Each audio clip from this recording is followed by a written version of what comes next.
Hello, welcome back to Outlandish Claims, everyone. I'm here with Mr. Millz and Mr. It's Your Boy, Mike Edwards, and we're going to round out the week with our final thoughts. Now, Millz, I invited on specifically because something happened that he wanted to give his final thoughts, and lucky me, I remembered just before we started recording that he wanted to give his final thoughts before I forgot to invite him. So, Millz, start us off because I was inconsiderate and forgot about you. What are your final thoughts for the week? So the thing that pissed me off the most, I got to question, what are the Seattle Mariners huffing out there? Because how do you trade your closer who's having a career year and absolutely dominating for the most part across the AL West? How do you trade him to a division rival that you're chasing in the Houston Astros and then find a replacement of him who's having a worse season? It doesn't make sense to me. I mean, I put them on a loser list, and I'm sure we're going to go over winners and losers at some point this week, but I got to think Seattle Mariners hold the L because, man, oh, man, it's bad. Like, how do you make that trade? A division rival you're chasing, you're trying to hold off you're trying to chase the Oakland Athletics too, who made some great moves to improve their team. And I just don't get it. I don't get it. I really got to question the leadership out there. And then the other move that I questioned quite a bit was the Yankees trading Justin Wilson and Luis Cessa. Justin Wilson, I'm okay with. Could have shipped him to the moon. I would have been fine with it. But Luis Cessa was one of your best long relievers for the better part of 2 seasons now. Like 2 full seasons we're talking. Like, obviously, last year, I'm counting like a half season max. And then more than half this year, that's 1. And then 2019, he was pretty good. It's pretty good for your organization. And it's not like he was owed a lot of money. So what are you really eating up? I just didn't really – it didn't make sense to me. And then you get this guy Clay Holmes from the Pirates. It just – Clay Holmes, Luis Cessa? I'm going Cessa. I'm going with the guy that has a 3.2 ERA in his career over the guy who has a 4.8. That's just me. Those are my final thoughts. Seattle, shoot me an email. Tell me, what is it? What is it that you got? Because I know for sure there are people out on the streets, a town away from me, that will be happy to know what that is. Oh, man. Always Mr. Wooch with that booger sugar. So you can see the background in which my camera is now displaying, but I'm going to get to that in a minute. First off, the Seattle Mariners. Not only did they catch the L with all of those trades, they also caught an L with Hector Santiago getting suspended again. Okay. Of all people that you might want to trade, maybe it's Hector Santiago, the guy who gets banned for doctoring balls and then also gets banned for illegal substances. That's number one. Number two, my final thoughts are about none other than my Los Angeles Lakers and this guy who just got traded for donuts, eggs, and some orange juice, basically, in the form of Kentavious Caldwell Pope, Montrezl Harrell, and Kyle Kuzma. No disrespect to those brothers, but I called them a basket of eggs. Yeah, I think that's kind of disrespect. No disrespect. All right, I like eggs with my bacon and cheese. You feel me? Anyways, is LeBron bacon and Anthony Davis is the cheese? I don't know. There you go. No. But anyway, regardless, moving on. But I mean, overall, this clearly was the most impactful trade, in my opinion, out of all that led up to free agency. And if it wasn't for some MLB trades, which we're going to get into, this would have been the talk of the town in terms of the biggest trade of the week. I think that this puts LA squarely back at the top of the Western Conference. Despite the fit, they obviously need to get some shooters. They obviously need to get some more perimeter defense, in my opinion, because you're losing a couple of defenders with Harrell and KCP. Kuzma, not so much.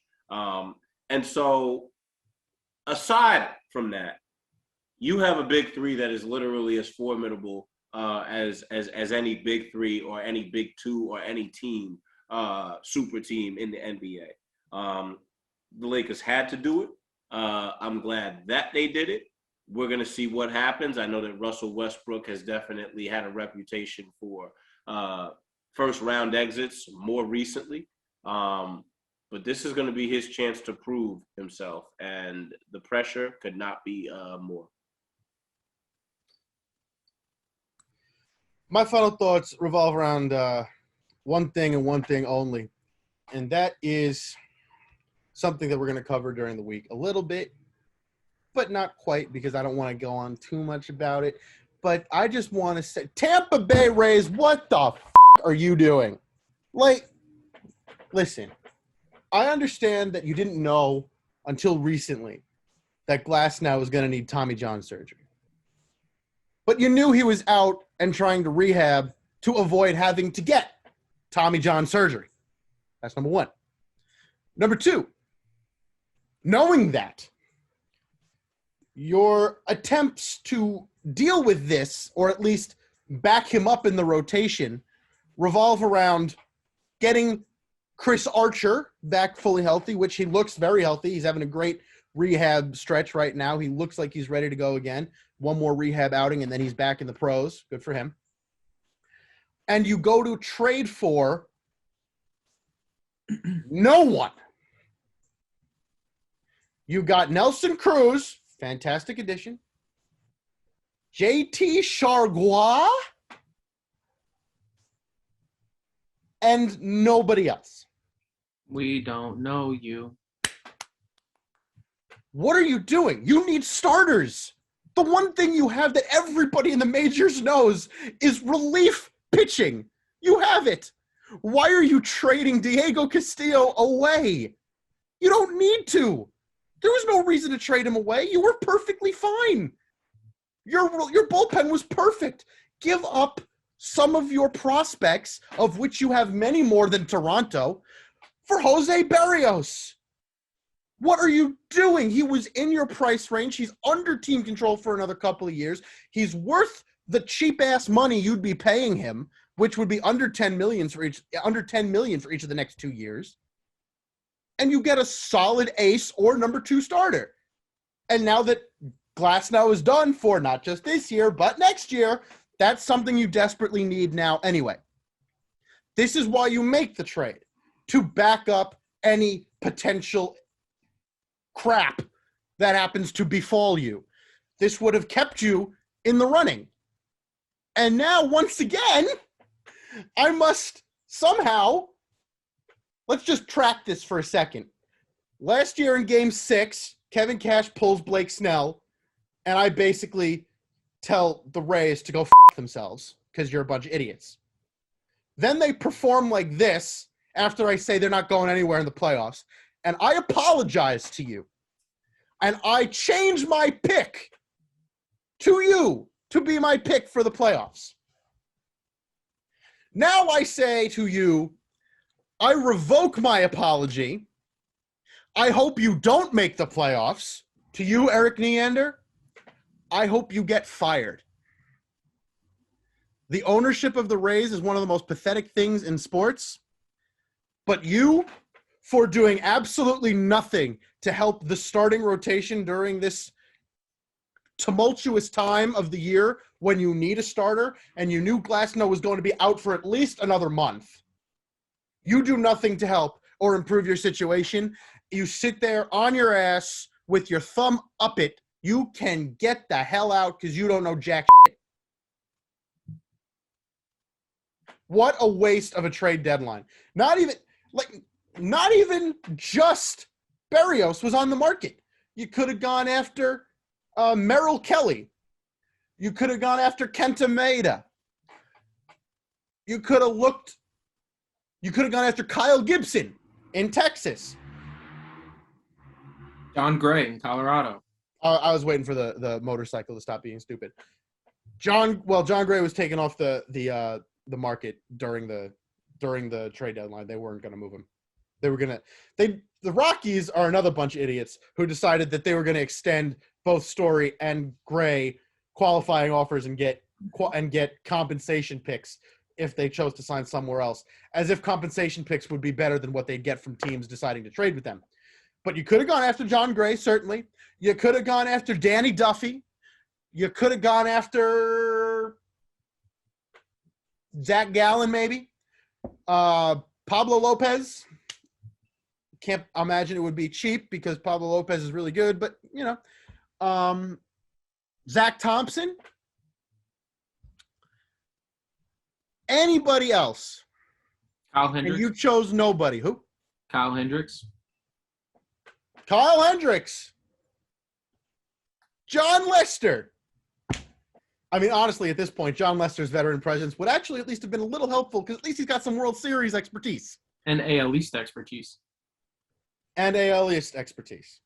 He wouldn't have done very well as a pitcher, but you don't really need him to do that well. You could have him have a bullpen game if you want him to, have pitch 3 or 4 innings in long relief, something to make life easier for your rotation. You chose not to do that. And for that, Eric Neander, I hope you get fired.